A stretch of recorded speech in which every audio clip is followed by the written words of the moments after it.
Bertentangan dengan hukum internasional, Uni Eropa desak Israel akhiri aktivitas pemukiman di tepi barat.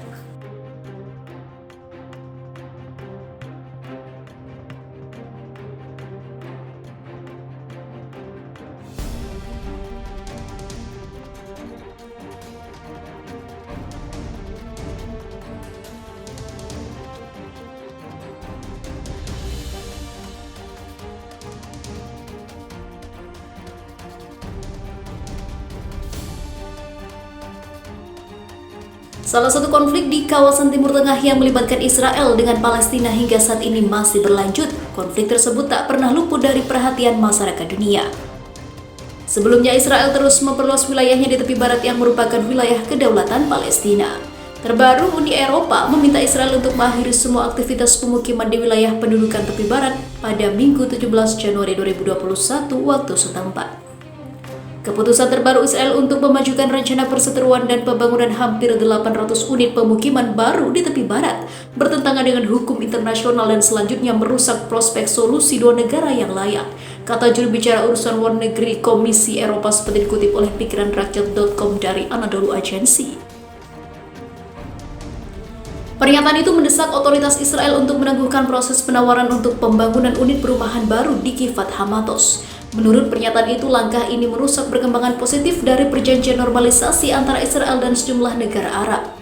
Senin pekan lalu, Perdana Menteri Israel Benjamin Netanyahu mengatakan dirinya telah menginstruksikan untuk membangun 800 unit pemukiman di tepi barat.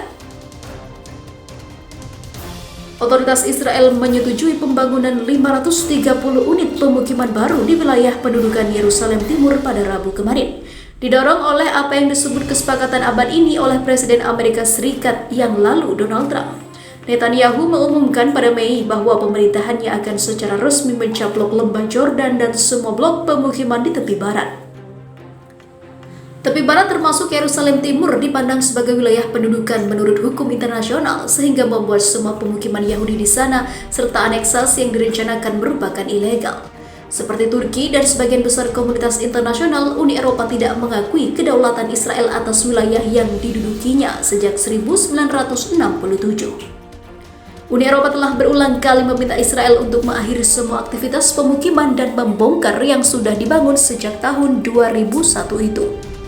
Sementara itu, Israel kembali lanjutkan rencana jahat. Cita-cita Palestina harus begini. Perdana Menteri Israel Benjamin Netanyahu memerintahkan rencana pembangunan 800 rumah untuk umat Yahudi di daerah pendudukan tepi barat agar dilanjutkan. Instruksi itu telah diperkirakan oleh banyak pihak, khususnya menjelang pelantikan Presiden terpilih Amerika Serikat Joe Biden pada 20 Januari 2021. Berbeda dengan Presiden Donald Trump, Biden cukup vokal dalam mengkritik pembangunan rumah ilegal di tepi barat. Perdana Menteri memerintahkan pembangunan ratusan rumah di Judea dan juga Samaria kembali dilanjutkan, kata kantor Perdana Menteri Israel melalui pernyataan tertulisnya. Judea dan Samaria merupakan nama lain tepi barat yang disebut Alkitab. Pemerintah Israel menyebut 800 rumah akan dibangun di kompleks pemukiman Beit El Talmanashe, Rehelim, Shafei, Shomron, Barkan, Karnei Shomron, dan juga Gifat Shef. Namun kantor Perdana Menteri tidak menyebut tanggal pembangunannya. Warga Palestina mengutuk aktivitas pembangunan perumahan yang dilakukan oleh Israel di daerah pendudukan. Israel merampas tanah di tepi barat setelah perang melawan negara-negara Arab pada tahun 1967. Rencana pembangunan itu dianggap Palestina dapat menghambat perjuangan Palestina yang ingin menjadikan tepi barat jalur Gaza dan Yerusalem Timur sebagai bagian dari wilayah negara yang ingin dibentuknya. Sebagian besar negara di dunia menyebut pembangunan rumah di daerah pendudukan itu ilegal. Israel kerap menggunakan ayat-ayat di kitab suci, dokumen sejarah dan juga peristiwa politik untuk membenarkan pendudukan di tepi barat yang saat ini dihuni oleh 440.000 warga Israel dan 3 juta warga Palestina. Organisasi HAM melabeli Israel sebagai rezim apartheid.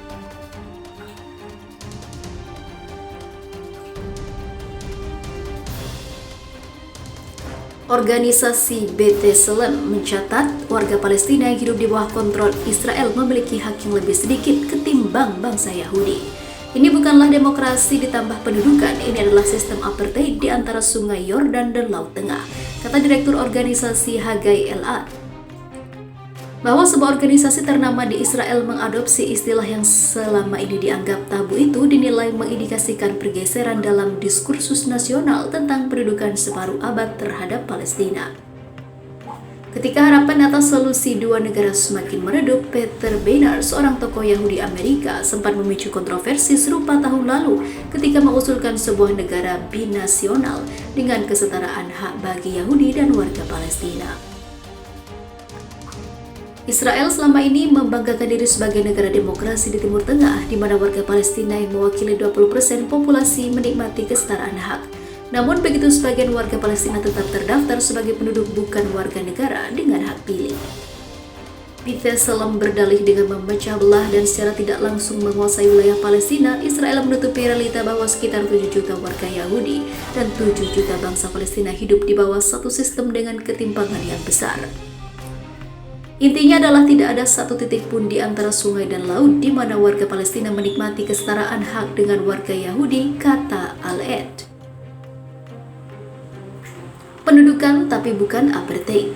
Istilah apartheid diperkenalkan pemerintahan kulit putih Afrika Selatan pasca Perang Dunia II. Sistem tersebut memisahkan kaum kulit putih dengan warga kulit hitam dan memperlakukan kasta sosial berdasarkan warna kulit.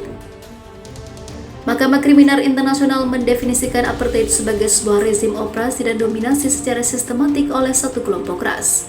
Tidak ada negara lain di dunia yang lebih jelas mengadopsi kebijakan apartheid ketimbang Israel, kata Nabil Shad, penasihat senior Presiden Palestina Mahmud Abbas. Pemerintah Israel sendiri menolak dituduh menjalankan apartheid. Itai Milner, diplomat Israel di Amerika Serikat, mengatakan kebanyakan warga Palestina hidup di bawah pemerintahan otoritas Palestina. Dan pembatasan atau blokade hanya bersifat sementara. Menurut B'Tselem adalah alat lain bagi mereka untuk mempromosikan agenda politik tertentu, katanya. Sembari menambahkan warga Arab diwakili di hampir semua lembaga pemerintahan termasuk korps diplomatik. Sementara Eugene Kontrorovic, Direktur Forum Kohelet, sebuah wadah pemikir di Yerusalem, menilai bahwa pemerintahan independen Palestina membuat tuduhan apartheid tidak bisa diaplikasikan dan menilai laporan B'Tselem lemah, tidak jujur dan juga menyesatkan. Hal senada diungkapkan Presiden Persatuan Kongregasi Yahudi Amerika, Rabbi Rick Jacobs, selalu Israel di Palestina diakui merupakan sebuah penyakit moral dan pendudukan. Tapi bukan apartheid, kata pria yang memimpin lembaga dengan 1,5 juta anggota itu.